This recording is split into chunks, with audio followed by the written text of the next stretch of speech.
AI coding setup guides have the same problem. They show you a setup. One machine, one model, one config. And if your hardware doesn't match the person filming, you follow along for 10 minutes, hit a wall, and quietly go back to paying $20 a month. So this isn't that. This is your setup. You sorted by the machine you actually own. 4 tiers. No GPU and 8 gigabytes of RAM. 16 gigabytes. 24 and up. And the Workstation class. For each one, exactly which pieces to install. What that combination can genuinely do. And, the part that matters most, what it can't. So you know precisely when to reach for something else. The whole stack is free. Not free trial, not free tier with a countdown, open source, permissive licenses, yours to keep. And by the end, you'll have a working AI coding environment that costs nothing per month, keeps your code on your machine, and, for most tiers, handles the large majority of what people currently pay a subscription for. One promise about honesty up front, because it's the whole reason to watch this instead of something more excitable. I'm going to tell you at every tier where the paid tools are still better. That's not hedging. That's the difference between a setup you'll still be using in 3 months and one you'll abandon on Thursday. Let's build it.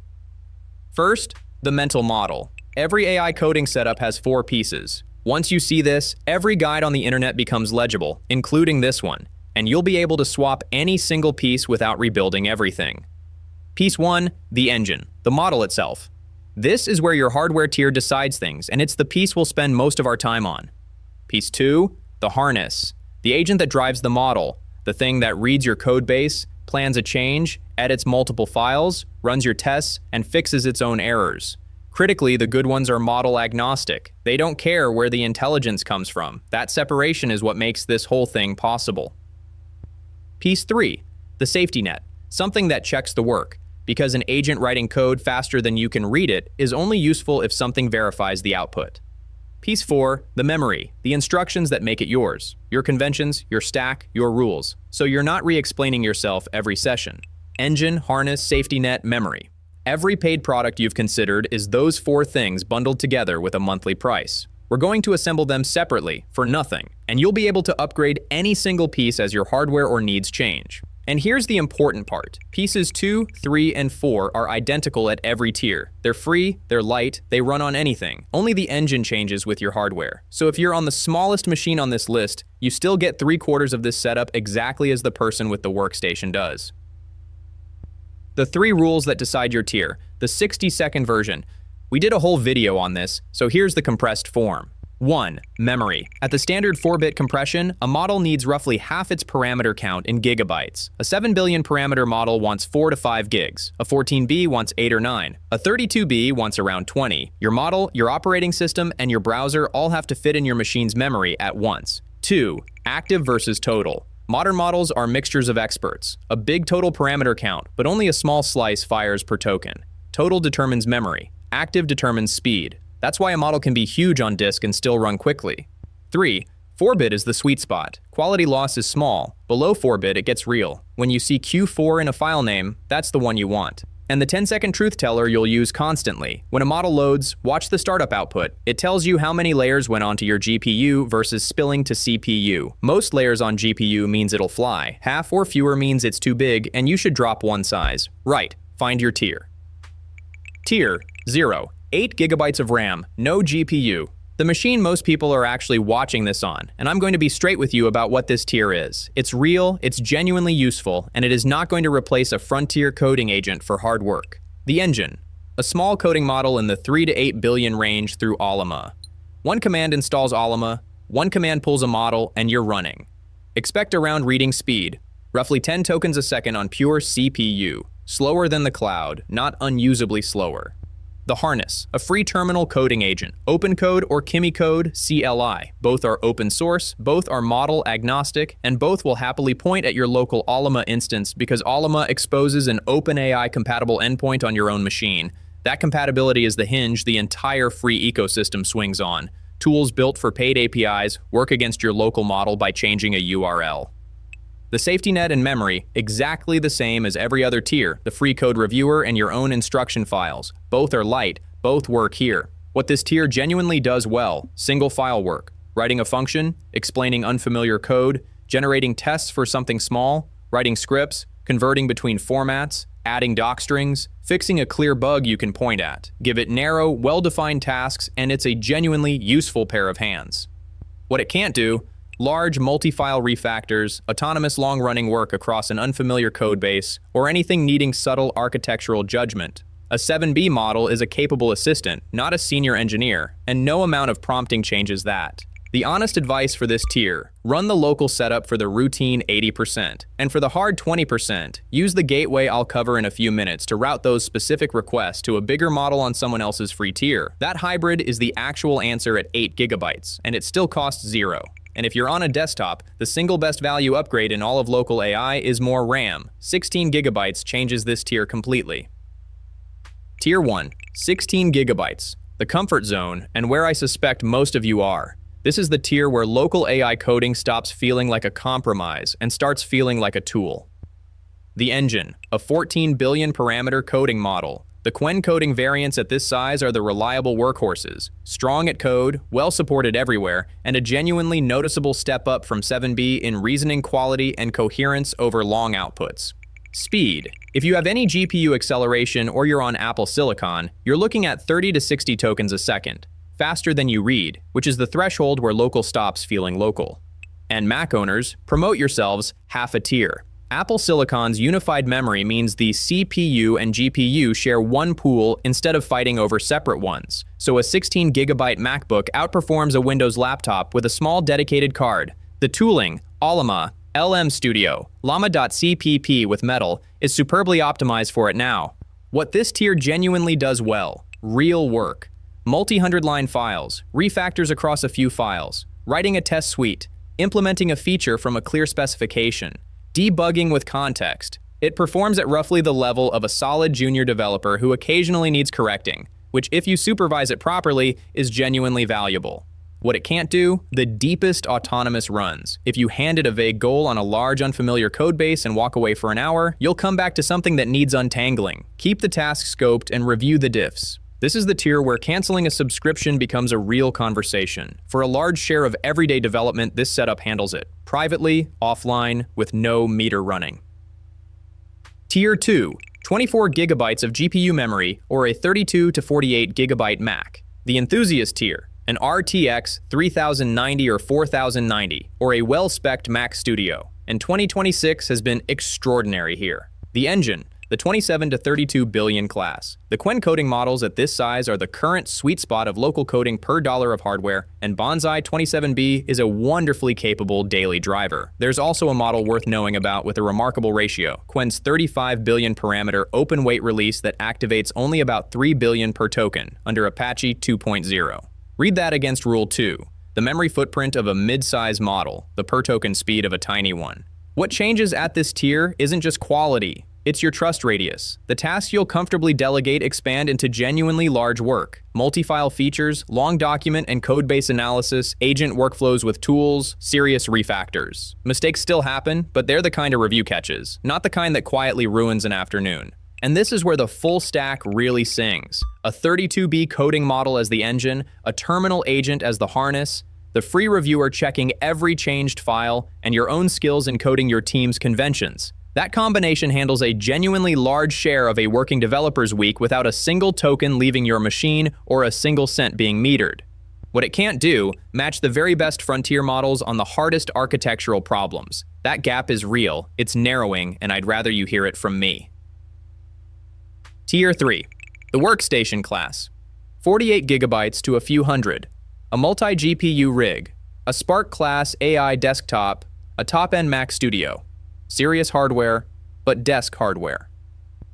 The engine. This is where the mixture of experts monsters land. Laguna S 2.1, 118 billion total. Only about 8 billion active, running on a single Spark class box at 4-bit. Or DeepSeek Vive 4 Flash, 284 billion total, 13 billion active, MIT licensed with a million token context window. At this tier, the question genuinely inverts. It stops being "can local handle this task?" and becomes which rare tasks still justify sending anything to a paid API at all. For a lot of professional work at this tier, the honest answer is not many. The coding pick is a coin flip between those two. Laguna if agentic coding benchmarks persuade you, V4 Flash if you want the enormous context. At this tier, run both for a week and let your own codebase vote. Now the piece that makes every tier better, the gateway. This is the part most guides skip, and it's the difference between a local setup that's rigid and one that's genuinely complete. Here's the problem it solves. At every tier, there will be tasks where your local model isn't enough. The naive answer is, then pay for a subscription. The better answer, across the official documented free tiers that AI providers publish on their own pricing pages, there is an enormous amount of unclaimed capacity. Well over 1 billion tokens a month. The obstacle was never that free AI doesn't exist. It's that it's scattered across dozens of providers with dozens of signups and dozens of separate limits, and nobody sane stacks that by hand. A free MIT licensed gateway does it for you. It runs on your machine and presents one endpoint to all your tools. Behind it, hundreds of providers, a large share of them offering free access. And the essential feature is quota-aware automatic fallback. When one free pool is exhausted or rate limited, the next request silently routes to the next available provider. Your tools never see an error, so your harness points at one URL. Behind that URL, your local model for the routine work, and free-tier frontier models for the hard requests. Same tool, same workflow, no switching. 2 honest cautions. Free tiers are individual and small team capacity, not a service-level agreement. Don't build a customer-facing production system on them. And read the terms. Some free tiers use your prompts to improve the provider's models, which is often exactly why they're free. Never route proprietary code through a free tier whose terms you haven't read. That's the trade. Know what you're trading. The safety net and making it yours? 2 more pieces, and they're identical at every tier.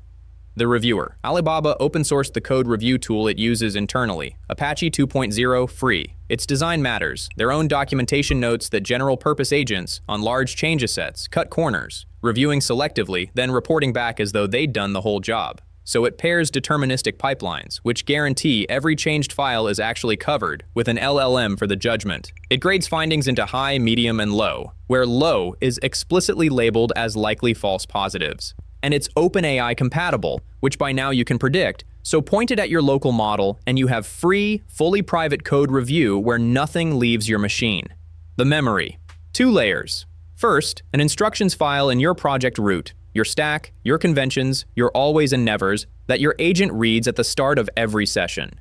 That single file is the highest leverage 15 minutes in this entire setup. Without it, you re-explain yourself constantly, and with it, your agent behaves like someone who's been onboarded. Second, skills. Small folders containing a markdown file that teach your agent a specific, repeatable procedure. How your team writes an endpoint, how you format commits, how you run tests. They load only when relevant, so you can have many without slowing anything down. And they're increasingly portable across different agents, which means what you write today follows you. When to break the rules, the escape hatch. I want to be direct about this, because a guide that pretends free always wins is useless. There are 3 situations where you should reach for a paid frontier model, and I'd do it without hesitation. 1. Genuinely hard architectural problems. Designing a system, untangling a gnarly legacy module, anything where being subtly wrong costs you a week. The best closed models are still better here. 2. Long autonomous runs on unfamiliar code. The premium agents driven by frontier models still hold coherence over long sessions better than anything you'll run locally below the workstation tier. 3. Deadline pressure. When something must work in the next 2 hours, that is not the moment to debug your local setup. Use the thing that works and tune your setup on Saturday. Here's the good news about all 3. Through the gateway, you can often serve them from a free tier. And even when you can't, we're talking about a few dollars of API credit on the occasional hard task. Not $100 a month, forever, for capability you mostly aren't using. The goal was never 0 at all costs. The goal is paying only for the 20% that's genuinely hard, and most people's bill approaches 0 on that math. What this actually costs, the honest receipt. Money, nothing. Every piece is open source under a permissive license on your disk, revocable by nobody. Time, a weekend, not a coffee break. Realistically, a Llama and a model is 15 minutes. The harness is another 15. The gateway, maybe 30. The reviewer, 15. Your instructions file, 15 well-spent minutes. Call it 2 hours of actual work, spread over a couple of sittings. Do not try to install all of it in one evening. The predictable failure is someone hitting friction on the 4th piece, deciding this doesn't work, and going back to paying. Install the engine and the harness first. Use that for a week. Add the gateway when you hit your first, my local model isn't enough moment, because then you'll actually understand what it's for. Add the reviewer and skills after that. Hardware, whatever you have. If you're buying, the two best value moves are unglamorous. More RAM if you're on a desktop, or a used previous generation 24GB graphics card, which delivers Tier 2 performance at a fraction of new card prices. Memory capacity matters more than GPU generation for this workload, almost every time. The 5 mistakes that make people give up on this. I've watched enough people try this and quit that the failure patterns are predictable. Here they are, so you can skip them.